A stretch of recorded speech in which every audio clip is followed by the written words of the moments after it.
Hello everybody and welcome to a special edition of Taff's Words on the eve of our game against Manchester City. I'm here with my good friend Tom Tremayne.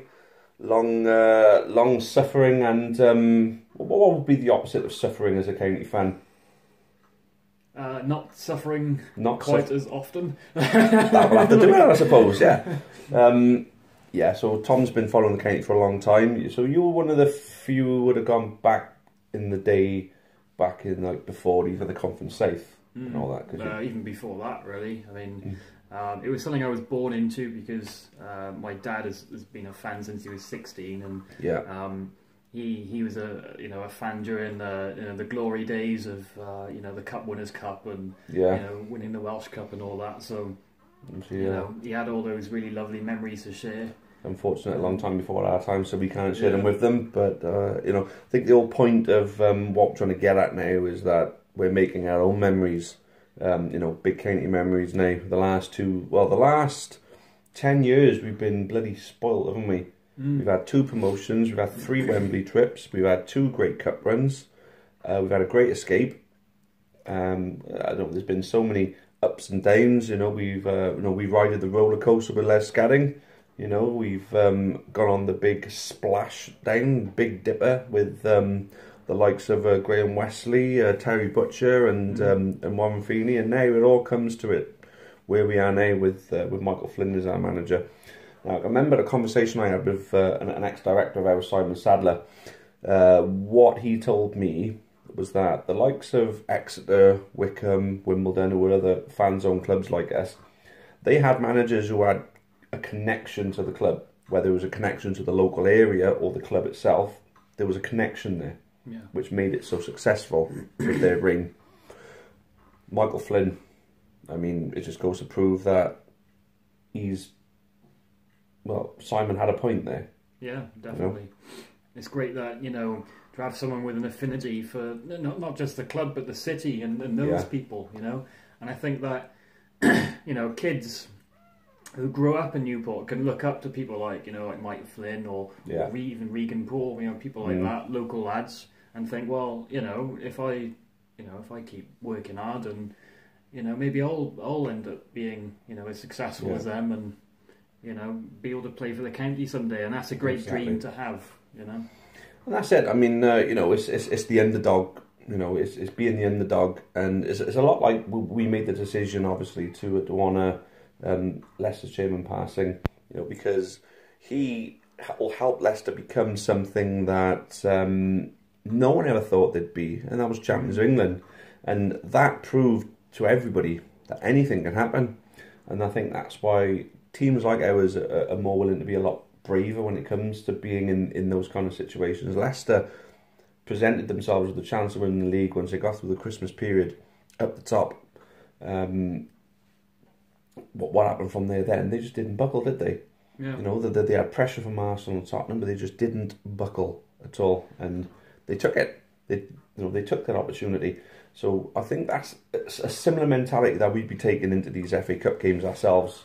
I mean, everyone loves an underdog story. A bit of a cliche, but everyone does love an underdog story. And tomorrow's game isn't on the television, and it isn't having all these people wanting to come to the match and wanting to be involved because they want to see Man City hammer a League 2 side 7-0. They're coming because they want to see an underdog, outperform, to do the business basically. I mean, people want to see one of those fairy tale moments, when Amond scores an amazing goal against Tottenham, for example. What an amazing moment that was, and people remember that. People want to be there for that.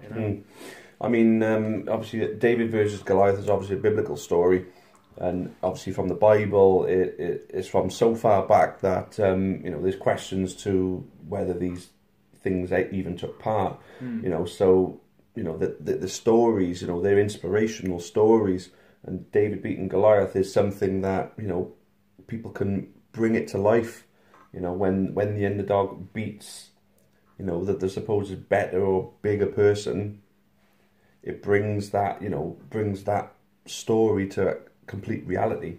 So you're saying that maybe in 1,000 years time there'll be a a book found in a cave, you know. Yeah, and Newport County beating Man City and nearly beating Tottenham the year before. Yeah, I mean, I don't know whether it'd be a cave or whether it'd be a bloody an abandoned space station. The way things are going there, you know.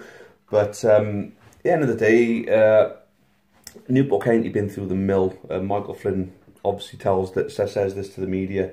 You know, as a club that's been through a lot. Fans before our time suffered with losing the club, suffered with having to travel to Gloucestershire for home games for 6 years, suffered with mediocre non-league football for a long time, and somehow we found ourselves back in the Football League, and that's an achievement in itself, of course.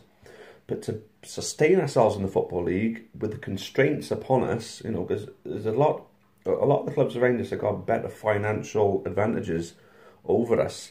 So these cup runs are vital to us, but then building our profile is vital, getting more fans through the gate, and that's exactly what these 2 cup runs have done, getting more people interested in us, more people in the city talking about this way before, but we were never really a thought, were we, for most people in the city. It was always about their Premier League team, and now people are talking about their local team. Yeah. People are giving their local team a chance, in Newport, and it's great to be a part of right now, Yeah, I mean, take today, for example. I was just walking back from work and I was going into town because I needed to go to the bank. And basically, I passed, about 3 people who said, "Come on, the county," or "Oh, you got a ticket for tomorrow," and this kind of stuff. And then I went to the bank and, because I had a meeting with somebody, and she noticed I was wearing the county hat. And she was like, "Oh, I'm going to the game tomorrow as well," Yeah. And it was really, it was weird because you don't normally get that. And I was just thinking, all the years... The people, I doubt if a lot of people in Newport even knew that there was a football club, to be honest. Of course. But then, going back to pre-2013, I mean, it's just something that would never have happened before, I mean, I remember once I was out on the piss the one night, and I got this group of girls who wanted a picture with me because I had a county top on at the time. It was as if I was a novelty because, someone who actually supports Newport County, let's get a picture with him. And now is it's a completely different mindset now around the city, around the club, and long-serving fans like us, actually enjoying, these kind of big games, that we're just not used to, I mean, we've gone from seeing us play against teams like Hayes and Yedding and Histon, and and prior to that, it would have been the likes of Wells and Weymouth and Weston. I mean, back then, playing Torquay United in the FA Trophy was a big thing. You know? Absolutely. Played York City at Wembley in the FA Trophy, and we thought this was going to be the pinnacle of our journey. Yeah. But that was just the start of it, wasn't it? And then now it just seems to keep getting better and better, and who knows what the future holds now.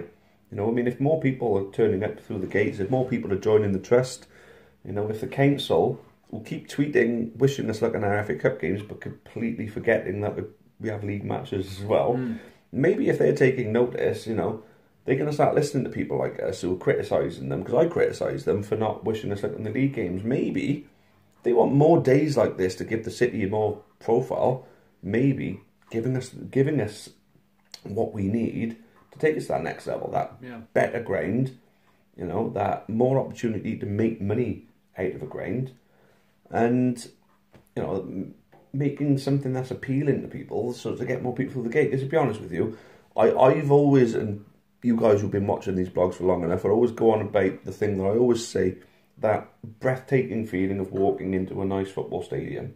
It doesn't matter where you're going. If you go into a nice football stadium, when you walk through, you always have the football stadium unveiled to you as you walk through that tunnel or up the steps in and through, and it is a beautiful sight, isn't it? Yeah, it's absolutely amazing, and it's something that doesn't matter what ground you go to, it doesn't matter how many times you've been there, you always get that feeling.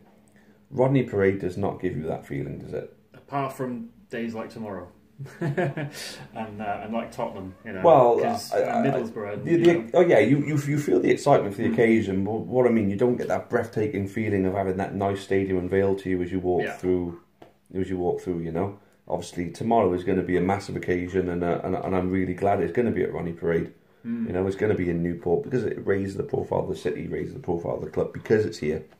People are talking about Newport. People are travelling to Newport to come and watch it. Like all your football pundits, like Ian Holloway's coming tomorrow. I heard him say on TalkSport. You know, so and many other pundits will be here. You know, we got famous people developing soft spots for us, the likes of Alan Shearer and Ian Wright and Gary Lineker are talking about this all the time. Then you know, Chris Stark from BBC Radio, you know, obviously did that that documentary on us. You know, there's a lot of people talking about Newport at the moment, and there's an awful lot of pride, you know, emitting from the city right now. You know, and it's just overwhelming at the moment. You know. Yeah. And long may it continue. It is just testament to the job Michael Flynn has done for the football club. Yeah, definitely. You know, I mean, we wouldn't be doing this now if it wasn't for him. Basically, we wouldn't be in the fifth round of the FA Cup, which is a really weird thing to say. Like. In the fifth round of the FA Cup. Little old Newport County in the fifth round of the FA Cup, knocking out Leicester and Middlesbrough. Two teams who I can remember being, when I was younger, were in bloody domestic finals and stuff like that, you know? You know, Leicester... I mean, Leicester had the likes of Emile Heskey and Neil Lennon and that. And they've been Premier League champions recently. We knocked them out. Then Middlesbrough, you know, had the likes of Ravanelli and Jorginho and... what was the other one? Hamilton Rickard, I always liked for them. Mark Schwarzer, you know, all players like that. You know, Gareth Southgate and Ugo Egiog played for them as for me, one of the best central defensive partnerships I've ever seen in the Premier League. You know, Middlesbrough are a big team. Yeah. We knocked them out. Then Man City come down, and I tell you something now, they're not going to like it on that pitch. No. They're not going to like the pitch. They're not going to like the stadium. They're not going to like the intensity in which our team play the game. But the realist is more often than not is going to say Man City are going to win that 3-4-0. That's what the realist will say. But anyone who knows football well enough to know that anything can happen in football. If it's your day, it's your day. Middlesbrough, it was just our day. Everything we did went well. You know, we could have won 6 or 7-0 in that game. You know, we just completely outplayed them. Yeah, I think it comes down to we're going to need to do what we did in, you know, the Middlesbrough game, the Leeds game, the Tottenham game, and that's to make them really, you know, uncomfortable. Yeah, I think that is the key to it, and that is something that the fans need to do as much as the players on the pitch. They need to frustrate them on the pitch, and we need to make them feel intimidated. That's right, guys. So those of you who are going, you've got to bring your voices. Definitely. Bring your voices. It's massive. And all the pundits say that as well. Yeah. You know, like, I remember them saying, like, Newport County made them feel really uncomfortable today. And, you know, that's what, you know, in a stadium like Rodney Parade, that's, you know, where you're really close to the pitch and everything, it makes all that difference. You know? And the good thing where we stand in the ground as well, we're going to be within touching distance of Guardiola, so he's going to really get abused. You know, we're going to make life difficult for him and his staff to get any instructions out of their players at all. You know, it's going to be epic. It's going to be a great day. It doesn't matter what the score's going to end up being. You know, the champions of England and possibly the best team in Europe right now are playing on our pitch in our city, and I for one cannot bloody wait for it. Happy days.